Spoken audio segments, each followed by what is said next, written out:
ದಾಸ ಸಾಹಿತ್ಯ ಅಭಿಮಾನಿಗಳಿಗೆ, ದಾಸ ಭಕ್ತರಿಗೆ ಒಂದು ಸಂತೋಷದ ಸುದ್ದಿ. ಈ 31ರಂದು ಬಿಡುಗಡೆಯಾದಂತಹ ಜಗನ್ನಾಥದಾಸರು ಭಾಗ 2 ಈ ಚಿತ್ರ, ಅದನ್ನು ನಾನು ಇವತ್ತು ವೀಕ್ಷಿಸಲಿಕ್ಕೆ ಬಂದಿದ್ದೆ.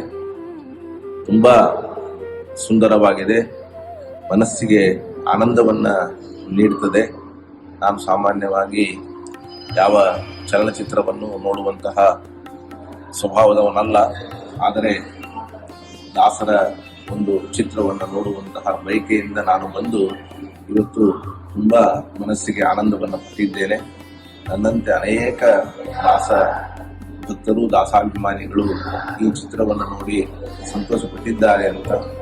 ಬಹುಶಃ ಇದೊಂದು ನಮ್ಮ ಮುಂದಿನ ಮಕ್ಕಳಿಗೆ ಆದರ್ಶ ಆಗಬೇಕು ಅಂತನ್ನುವ ಒಂದು ಅಪೇಕ್ಷೆಯೂ ಕೂಡ ನನ್ನದಿದೆ. ಕೇವಲ ಪಾಶ್ಚಾತ್ಯ ಸಿನಿಮಾ, ಸಂಗೀತ, ನಟರ ಬೆನ್ನು ಹತ್ತಿ ಹೋಗುವುದರ ಬದಲು ನಮ್ಮ ಭಾರತೀಯ ಸಂಸ್ಕೃತಿ, ದಾಸ ಪರಂಪರೆ, ಋಷಿ ಪರಂಪರೆ ಇವುಗಳಿಗೆ ವಿಶೇಷವಾದಂತಹ ಒಂದು ಗೌರವ ಮತ್ತು ಮನ್ನಣೆ ನಮ್ಮ ಮಕ್ಕಳಲ್ಲಿ ಸಿಗಬೇಕು ಅನ್ನೋದು ಈ ಒಂದು ಚಲನಚಿತ್ರದ ಉದ್ದೇಶವಾಗಲಿ. ಈ ಚಲನಚಿತ್ರದ ನಿರ್ದೇಶಕರಿಗೆ, ನಿರ್ಮಾಪಕರಿಗೆ ಮತ್ತು ಈ ಚಲನಚಿತ್ರದಲ್ಲಿ ಭಾಗವಹಿಸಿದ ಎಲ್ಲ ನಟರಿಗೆ, ನಟಿಯರಿಗೆ ನನ್ನ ಅನಂತ ಕೃತಜ್ಞತೆಗಳನ್ನು ಸಲ್ಲಿಸಿದ. ಇದು ಇನ್ನೂ ಹೆಚ್ಚಿನ ಜನರ ಮನಸ್ಸನ್ನು ಮುಟ್ಲಿ ಅಂತ